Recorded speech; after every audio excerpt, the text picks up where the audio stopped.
नमस्ते साथियों, कविराज की दुनिया में आपका स्वागत है। आज के इस वीडियो में हम नेट में लगी कहानी अपना अपना भाग्य का वाचन करेंगे। कहानी हिंदी के प्रसिद्ध मनोवैज्ञानिक कथाकार जैनेंद्र जी के द्वारा रचित है। इसका प्रकाशन 1931 ईस्वी में होता है, जबकि यह वातायन कहानी संग्रह में संकलित है। कहानी अभाव के कारण उपेक्षित जीवन जीने को जो मजबूर है उस पर केंद्रित है। वहीं बुद्धिजीवी वर्ग पर व्यंग्य दर्शाया गया है। समाज में व्याप्त संवेदन शून्यता, स्वार्थपरता, आर्थिक विषमता की खाई को उजागर किया गया है। तो चलिए अब हम मूल पाठ की ओर चलते हैं। भाग्य, जैनेंद्र कुमार। बहुत कुछ निरुद्देश्य घूम चुकने पर हम सड़क के किनारे की एक बेंच पर बैठ गए। नैनीताल की संध्या धीरे धीरे उतर रही थी। रुई के रेशे से भाप से बादल हमारे सिरों को छू छू कर बेरोक टोक घूम रहे थे। हल्के प्रकाश और अंधियारी से रंग कर कभी वे नीले दिखते, कभी सफ़ेद, और फिर देर में अरुण पड़ जाते। वे जैसे हमारे साथ खेलना चाह रहे थे।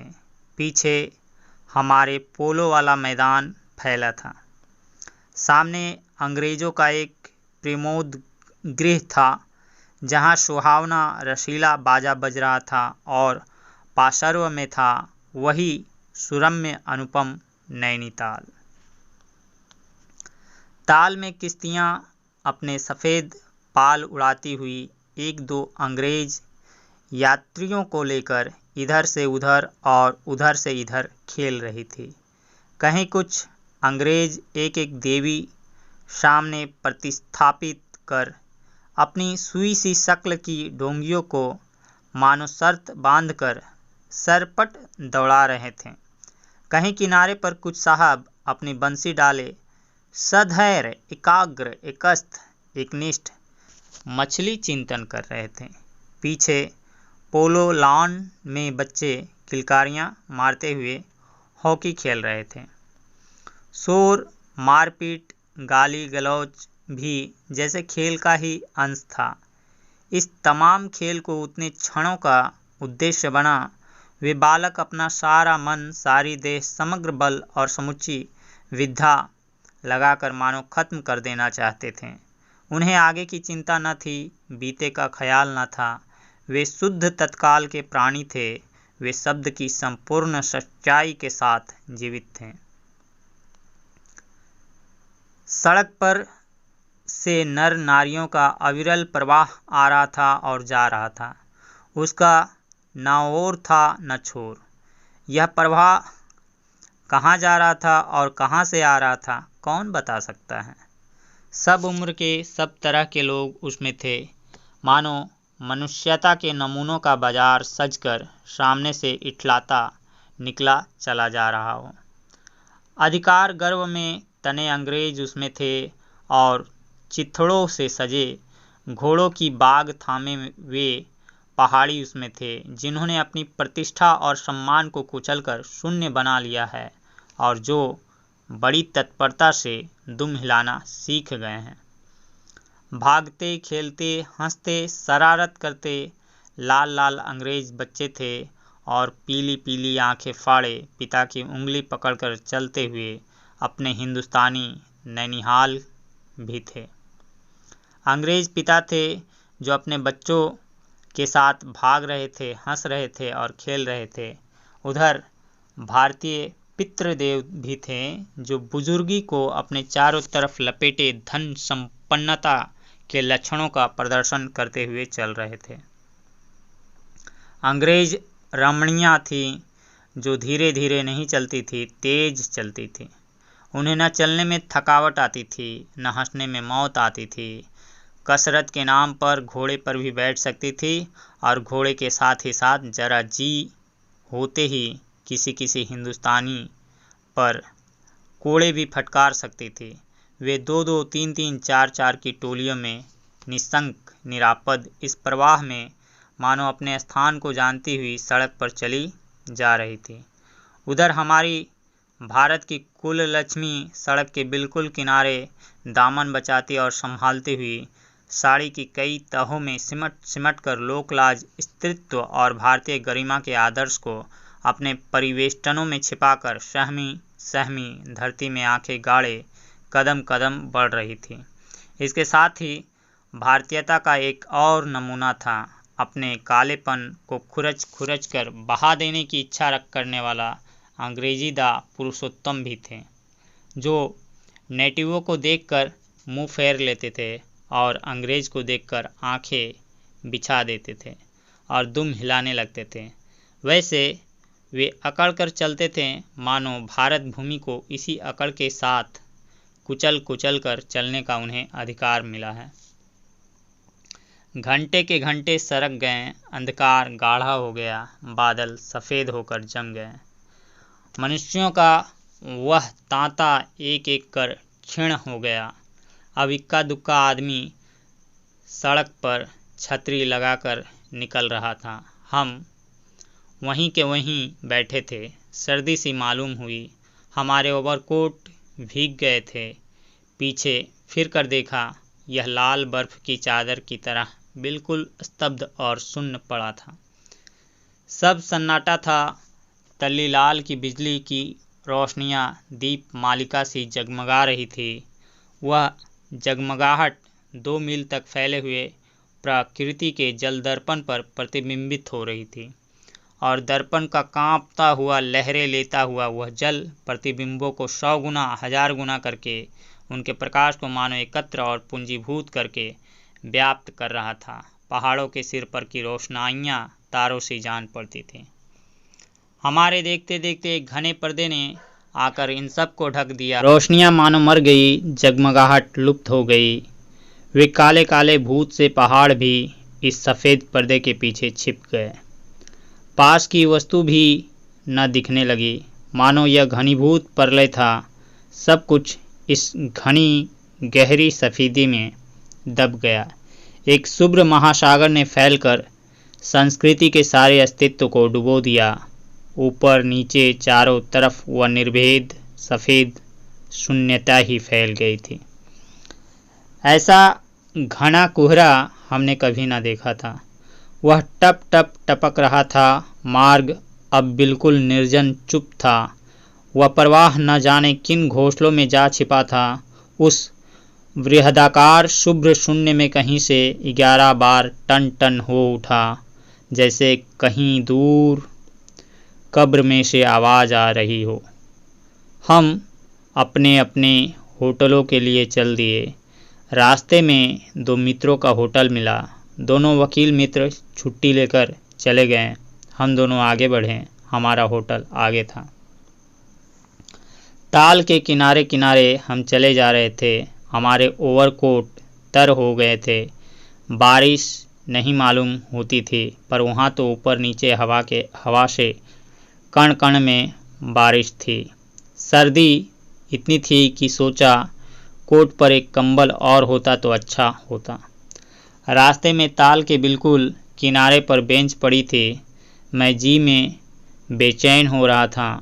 झटपट होटल पहुंचकर इन भीगे कपड़ों से छुट्टी पा गर्म बिस्तर में छिपकर सोना चाहता था, पर साथ के मित्रों की सनक कब उठेगी, कब थमेगी, इसका पता न था, और वह कैसी क्या होगी इसका भी कुछ अंदाज न था। उन्होंने कहा, आओ जरा यहाँ बैठे। हम उस चूते कुहरे में रात के ठीक 1 बजे तालाब के किनारे उस भीगी बर्फ सी ठंडी हो रही लोहे की बेंच पर बैठ गए। 5, 10, 15 मिनट हो गए। मित्र के उठने का इरादा ना मालूम हुआ। मैंने खिसिया कर कहा, चलिए भी, अरे जरा बैठो भी। हाथ पकड़कर जरा बैठने के लिए जब इस जोर से बैठा लिया गया तो और चारा ना रहा। लाचार बैठे रहना पड़ा। सनक से छुटकारा आसान न था, और यह जरा बैठना जरा न था, बहुत था। चुपचाप बैठे तंग हो रहा था, कुढ़ रहा था कि मित्र अचानक बोले, देखो वह क्या है। मैंने देखा कोहरे की सफ़ेदी में कुछ ही हाथ दूर से एक काली सी सूरत हमारी तरफ बढ़ी आ रही थी। मैंने कहा, होगा कोई। 3 गज की दूरी से दिख पड़ा एक लड़का, सिर के बड़े बड़े बालों को खुजलाता चला आ रहा था। नंगे पैर है, नंगा सिर, एक मैली सी कमीज लटकाए है। पैर उसके न जाने कहाँ पड़ रहे हैं और वह न जाने कहाँ जा रहा है, कहाँ जाना चाहता है। उसके कदमों में जैसे कोई ना अगला है, न पिछला है, न दायां है, न बायां है। पास ही चुंगी की लालटेन के छोटे से प्रकाश वृत्त में देखा, कोई 10 बरस का होगा। गोरे रंग का है पर मैल से काला पड़ गया है। आंखें अच्छी बड़ी पर रूखी है। माथा जैसे अभी से झुर्रियाँ खा गया है। वह हमें न देख पाया। वह जैसे कुछ भी नहीं देख रहा था, न नीचे की धरती, न ऊपर चारों तरफ फैला हुआ कोहरा, न सामने का तालाब और न बाकी दुनिया। वह बस अपने विकट वर्तमान को देख रहा था। मित्रों ने आवाज़ दी, ऐ! उसने जैसे जाग कर देखा और पास आ गया। तू कहाँ जा रहा है? उसने अपनी सूनी आंखें फाड़ दी। दुनिया सो गई, तू ही क्यों घूम रहा है? बालक मौन मुख फिर भी बोलता हुआ चेहरा लेकर खड़ा रहा। कहाँ सोएगा? यहीं कहीं। कल कहाँ सोया था? दुकान पर। आज वहाँ क्यों नहीं? नौकरी से हटा दिया। क्या नौकरी थी? सब काम, 1 रुपया और जूठा खाना। फिर नौकरी करेगा? हाँ। बाहर चलेगा? हाँ। आज क्या खाना खाया? कुछ नहीं। अब खाना मिलेगा? नहीं मिलेगा। यूं ही सो जाएगा? हाँ। कहाँ? यहीं कहीं। इन्हीं कपड़ों में? बालक फिर आंखों से बोलकर मुख खड़ा रहा। आंखें मानो बोलती थी, यह भी कैसा मूर्ख प्रश्न। माँ बाप है? हैं? कहाँ? 15 कोस दूर गांव में। तू भाग आया? हाँ। क्यों? मेरे कई छोटे भाई बहन हैं, सो भाग आया। वहाँ काम नहीं, रोटी नहीं। बाप भूखा रहता था और मारता था, माँ भूखी रहती थी और रोती थी, सो भाग आया। एक साथी और था, उसी गांव का, मुझसे बड़ा था। दोनों साथ यहाँ आए। वह अब नहीं है। कहाँ गया? मर गया। मर गया? मर गया। हाँ, साहब ने मारा, मर गया। अच्छा, हमारे साथ चल। वह साथ चल दिया। लौटकर हम वकील दोस्तों के होटल में पहुंचे। वकील साहब।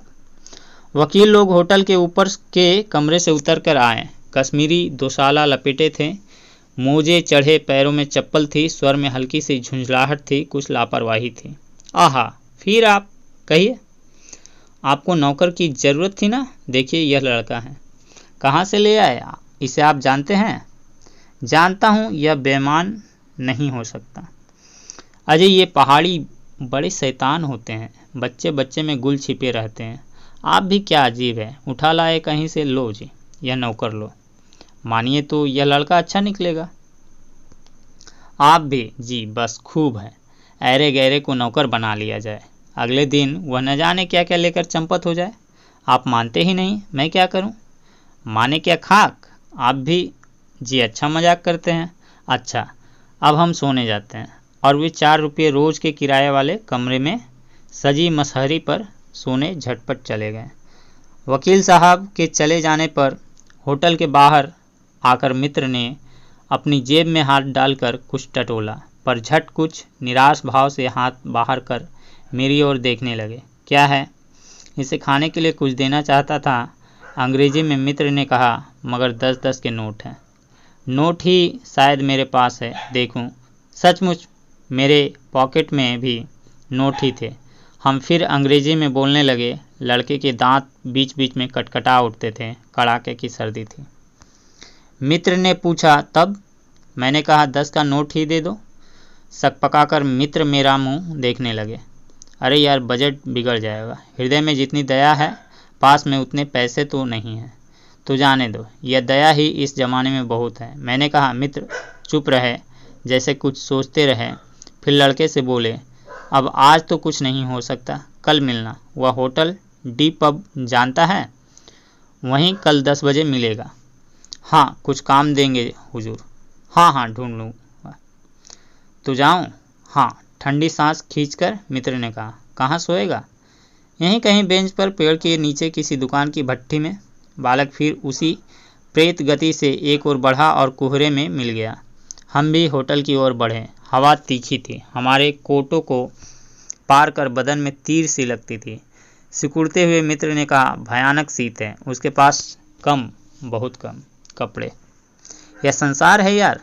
मैंने स्वार्थ की फिलॉसफी सुनाई। चलो पहले बिस्तर में गर्म हो लो, फिर किसी और की चिंता करना। उदास होकर मित्र ने कहा, स्वार्थ जो कहो, लाचारी कहो, निष्ठुरता कहो या बेहयाई। दूसरे दिन नैनीताल स्वर्ग के किसी काले गुलाम पशु के दुलारे का वह बेटा, वह बालक निश्चित समय पर हमारे होटल डी पब में नहीं आया। हम अपनी नैनीताल की सैर खुशी खुशी खत्म कर चलने को हुए। उस लड़के की आस लगाते बैठे रहने की ज़रूरत हमने ना समझी। मोटर में सवार होते ही थे कि यह समाचार मिला कि पिछली रात एक पहाड़ी बालक सड़क के किनारे पेड़ के नीचे ठिठुर कर मर गया। मरने के लिए उसे वही जगह, वही 10 बरस की उम्र और वही काले चिथड़ों की कमीज मिली। आदमियों की दुनिया ने बस यही उपहार उसके पास छोड़ा था। पर बताने वालों ने बताया कि गरीब के मुंह पर छाती, मुट्ठी और पैरों पर बर्फ़ की हल्की सी चादर चिपक गई थी। मानो दुनिया की बेहयाई ढकने के लिए प्रकृति ने शव के लिए सफ़ेद और ठंडे कफन का प्रबंध कर दिया था। सब सुना और सोचा अपना अपना भाग्य। यहाँ तक सुनने के लिए धन्यवाद।